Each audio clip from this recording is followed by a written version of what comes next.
Arrivals at Tilbury. The Empire Windrush brings to Britain 500 Jamaicans. Many are ex-servicemen who know England. They served this country well. In Jamaica, they couldn't find work. Discouraged but full of hope, they sailed for Britain. Citizens of the British Empire coming to the mother country with good intent. Prodded by public opinion, the Colonial Office gives them a more cordial reception than was at first envisaged. Many are to be found jobs. Our reporter asks them what they want to do. Now, why have you come to England? To seek a job. And what sort of job do you want? Any type, so long as I get a good pay. Some will go into industry, others intend to rejoin the services. Now, you're ex-Air Force, aren't you? Yes. Are you going back into the Air Force again? Yes, Did you know if you'll be accepted? I think so. Some plan to return to Jamaica when conditions improve. I'd like to ask you, please, are you a single man? I am a single man. Only my mother that is depending on me. And I'm also an ex-serviceman. You're ex-service, RAF, yeah, are you? RAF. I took a course in Scotland in case making, and I'm desirous of going back there to see if I can further, because I like it very much, and I'm trying to help myself and also help my mom. Their spokesman sings his thanks to Britain. Now, may I ask you your name? Lord Kitchener. Lord Kitchener. Now, I'm told that you are really the king of calypso singers, is that right? Yes, that's Well, now, will you true. sing for us? Right now. Yes. London is the place for me. London, this lovely city. You can go to France or America, India, Asia or Australia, but you must come back to London City.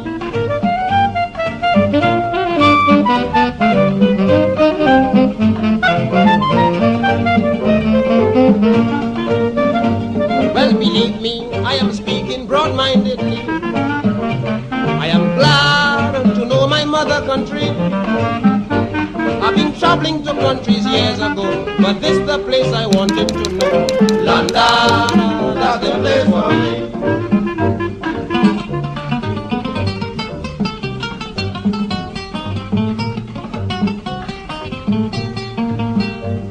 Both my parents were Jamaican, and they came over in the 60s.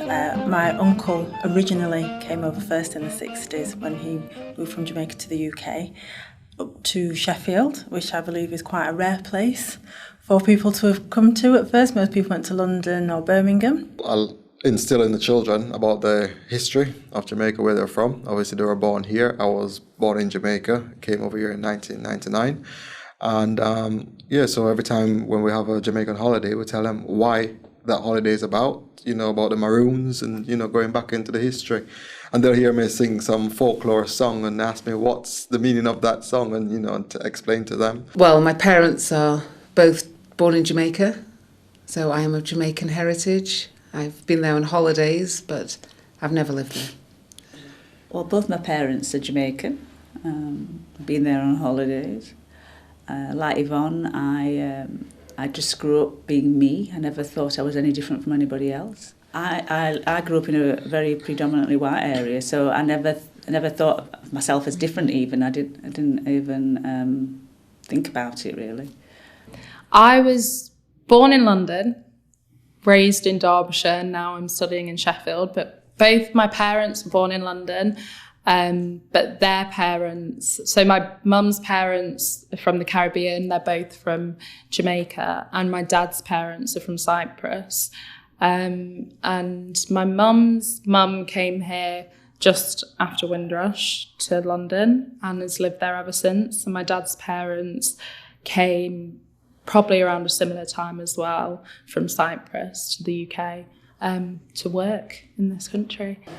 I know from my parents' experience that they felt privileged to be asked to come and help rebuild, and I know that was a general feeling in certainly their districts of Jamaica. It was a rude awakening to find the conditions as hostile as they were. Yes, the weather was something which they didn't anticipate, but they could handle that. But it was a hostility of the indigenous population which they really found difficult. And having faith, having a real faith to hold on to was something which was instrumental for them staying. I know a lot of, not on my parents, but a lot of other people said because they had the community groups based around faith, based around church, it allowed them to meet and have some semblance of solidarity. I remember my mum telling me how cold it was once because she had a room that was in the attic, and she says she did some washing and she hung it out thinking it would dry because it was a bright day, and when she went to take it in, it had actually frozen because she just didn't understand the weather. And she assumed because the sun was out, the weather would be warm. She said, and I actually had to take the clothes back in and they were frozen. I think when my uncle first came over, there was a lot of discrimination and segregation, which still I feel continues today, but maybe isn't around as much or is a bit more hidden. Yeah. So it's more of a minority than a majority. When my uncle came over, like I said, he had the shop. He had a shop as well when he first came over, which wasn't far from here, actually.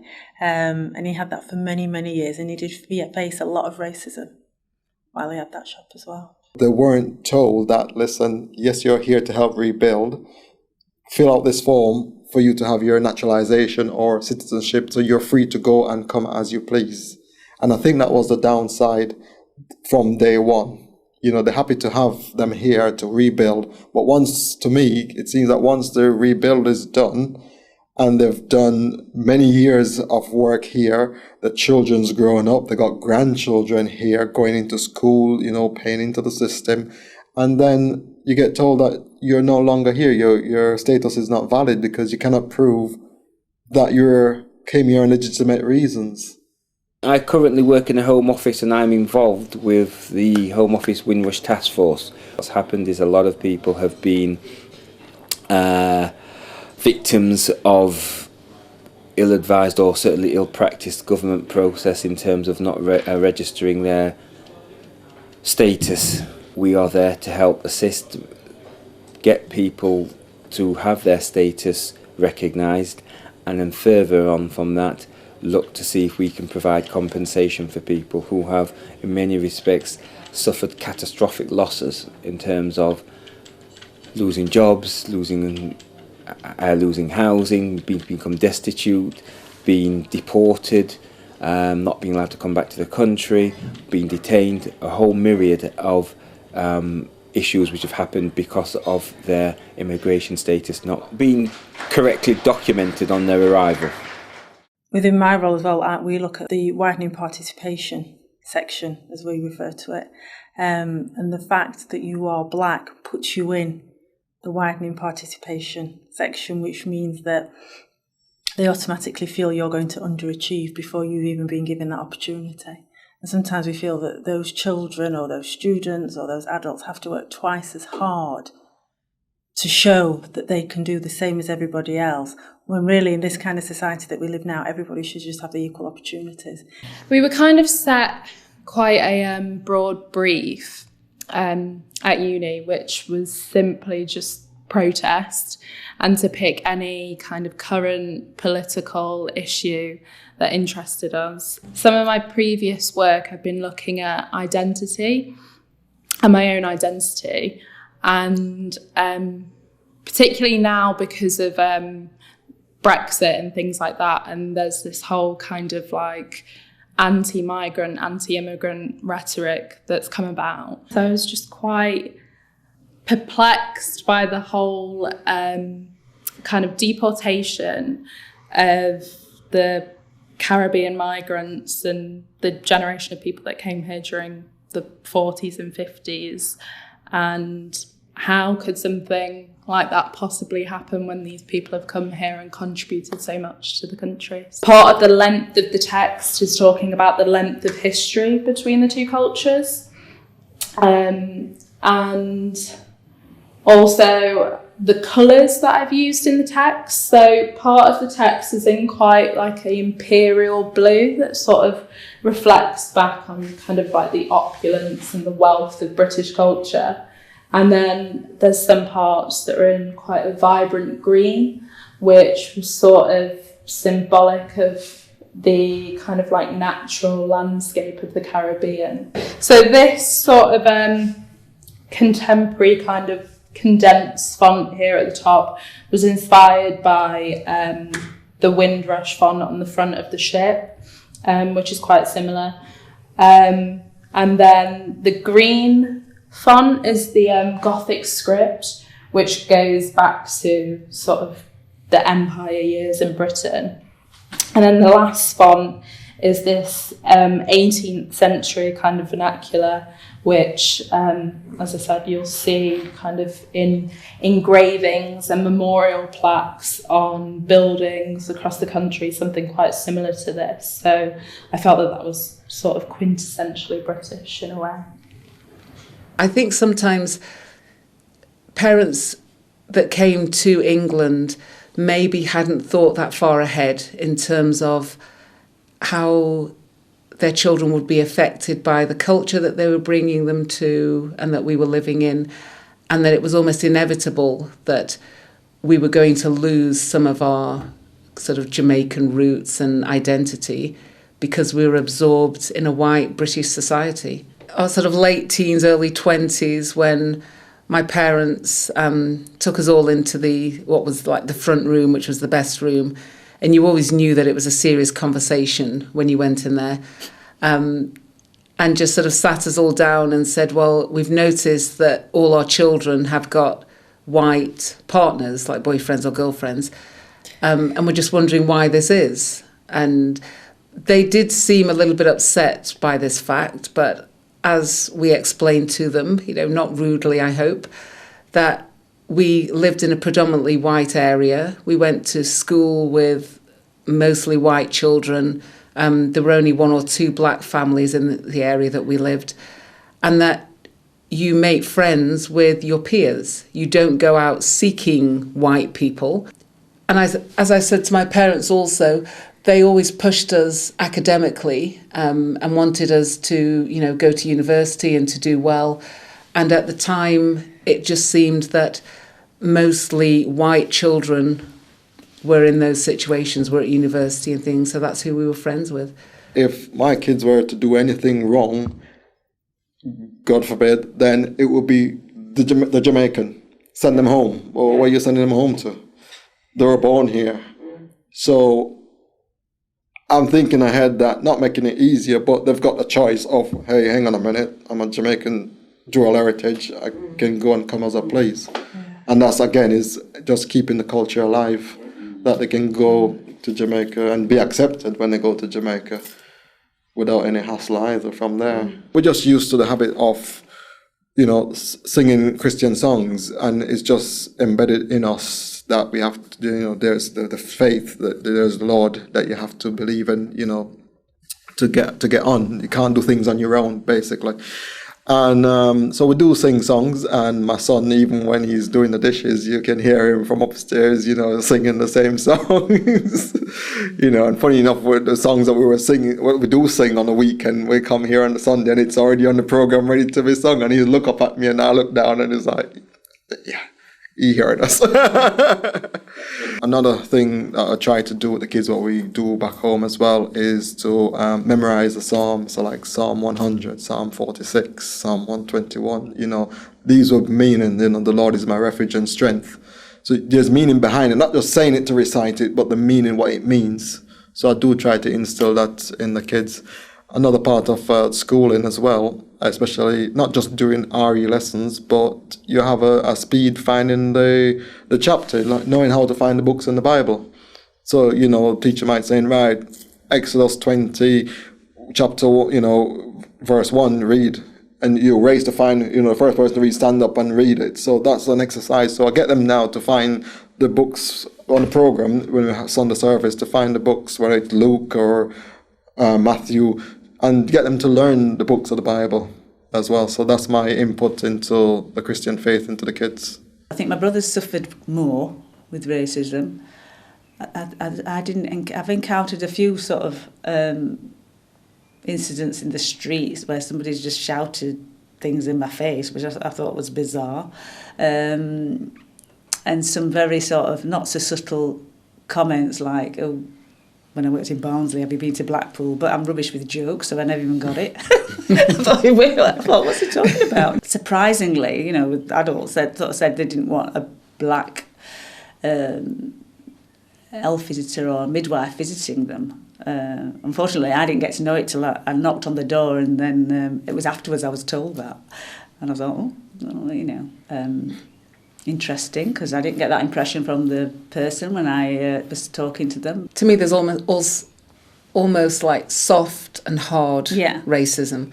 So I think there's a very subtle form of racism that you can get undertones. When we've been on holiday before to like Bavaria and places in Germany and things, and we've walked in with the children into like a Lidl, and you suddenly notice most of the supermarket goes slightly quiet and turns and looks in your direction, and no one says anything, but you definitely get this feeling that, oh, there's an atmosphere in here. I'm conscious now of where I pick to go on holiday and where I don't. And actually, that's one thing I'm quite grateful for, is that my children don't have that sense. They go wherever they want to go.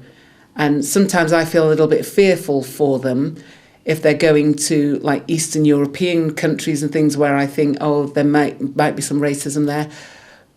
But they seem to have the self-confidence that they go anyway. And, they're quite unaware of that. And I think that's a good thing. I thought, I'm not going to let somebody else make me feel uncomfortable, because it's their issue, it's their problem. So I never. And that is where it comes from, isn't it? Yeah. It comes from other people. Yeah. And how they try to make you feel. Yeah. And I suppose then it's having the strength to not give them that power. Yeah. But it's difficult sometimes. And I think I feel very protective towards the children. If I'm in a situation and the children are there and I'm getting that sense, then I do feel very protective towards them as well. What we're trying to do, both me and Lizzie, is to understand, make our kids appreciate that they will be viewed first and foremost as black. They are mixed heritage, but the indigenous population will still see them as black. So it's vital they do have an appreciation of their own culture. Whilst they are, and whilst they always will be, appreciative and understanding of the different dimensions of both cultures, they know that they are in between both, but also equally in both. So in cooking, my daughter is 13, my son's 9, helping out in the kitchen. So the cooking of the Caribbean cuisine, as they call it. And so we encourage them. My parents are still in Jamaica, so we keep that link going. And we encourage them to just keep it up, I mean, I still enjoy Jamaican food. I try and cook it occasionally. The children absolutely love it and want me to cook it more. But they're always telling me that what I cook is nowhere near as good as what their grandmother cooks. So every time we go, to my mum's house, it's like, oh, Nana, can you cook the rice? Because your rice is so much better than mum's. And that is just a sort of joke within the family. Certainly our son, he probably identifies with Jamaica and that heritage, I'd say, more than the girls. But I think that's more because of the music, and he hangs with groups of boys that seem to really identify with, I think, that part of their heritage. Religion in the Caribbean in the 40s and the 50s was very, very, very much part of the community. It was intrinsic in the community. And that was another one of the cultural shocks when they came to England. They didn't find it as strong. But they automatically went to churches expecting that same level of welcome, that same level of involvement, and they found that wasn't the case, because they thought, well, if not welcomed by supposed fellow Christians, what do we do? Our faith is still fundamental. So we form our own churches. My parents got married at this church. I'm still here, so something went well. The government have kind of recently said that they're going to start celebrating Windrush and sort of like empowering organisations that want to celebrate Windrush. I think they should always be remembered. And the reason why they came over in the first place, following obviously the Second World War and the need for jobs and for workers. So I think it should always be celebrated. I think it's good. We do remember each year the veterans, the people soldiers who fought in the war, who are alive and who've lost their lives. So, likewise, the people who helped to rebuild Great Britain, as the Caribbean countries will say, the motherland. So the fact that we once came here to rebuild, why not celebrate that? And that will the people who, even though they might not be in work, but they're still alive, will have some sense of belonging. An achievement to know that, yes, we did work in the steel industry. Yes, we did build the underground. We did help build the roadways. And to know that, yes, we're celebrating. Every year we have the poppies and stuff. Why not have it for other people who helped to rebuild this country? It's a good thing to have, but it's also kind of like a very small gesture that we can do to sort of give thanks and celebrate the contribution that people have given to this country. I think there's a lot more we could do, but it's a good start. Lord, I pray, I honor your name, deliver your mercy. Whenever I fall, you lift me up. Glory to thee, oh God. Our Redeemer, saving grace. I know I'm not worthy to see your face. I try hard, but I make mistakes. You're still by my side every step that I take. Through every heartache, you get the praise. You are my guide, I'm a shield always. Every time me I gaze and I play hard days, you still show mercy and keep me safe.